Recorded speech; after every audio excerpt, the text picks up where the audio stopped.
ನಾನು 5ನೇ ತರಗತಿಯಲ್ಲಿ ಓದುತ್ತಿದ್ದೇನೆ. ಇಂದು ನಾನು ಸಚೇತನ ಕಾರ್ಯಕ್ರಮದಲ್ಲಿ ಭಾಗವಹಿಸಿದ್ದೇನೆ. ನನಗೆ ಬಂದ ವಿಷಯ ಭೂ ಮಾಲಿನ್ಯ. ಮಾನವನ ಜೀವನ, ಕೃಷಿ, ವಾಸಸ್ಥಳ, ಕೈಗಾರಿಕೆ, ಪರಿಸರ ಸಮತೋಲನ ಇವೆಲ್ಲವೂ ಭೂಮಿಯ ಮೇಲಿನ ಅವಲಂಬಿತವಾಗಿ ಮಾಲಿನ್ಯಗೊಳ್ಳುತ್ತಿದೆ. ಇದನ್ನು ಭೂ ಮಾಲಿನ್ಯ ಅಂದರೆ ಲ್ಯಾಂಡ್ ಪೊಲ್ಯೂಷನ್ ಎಂದು ಕರೆಯುತ್ತಾರೆ.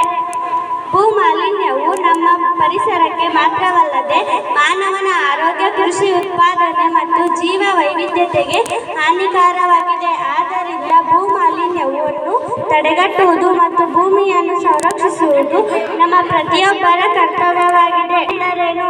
ಮೀನಿಂಗ ಕಾರಣಗಳು: ಕೈಗಾರಿಕಾ ತ್ಯಾಜ್ಯಗಳು 2, ಪ್ಲಾಸ್ಟಿಕ್ ಮತ್ತು ಘನತ್ಯಾಜ್ಯ 3, ಕೃಷಿಯಲ್ಲಿ ರಾಸಾಯನಿಕ ಬಳಕೆ 4, ನಗರೀಕರಣ 5, ಕಸದ ಸರಿಯಾದ ವಿಲೇವಾರಿ 6, ಅರಣ್ಯ ನಾಶ.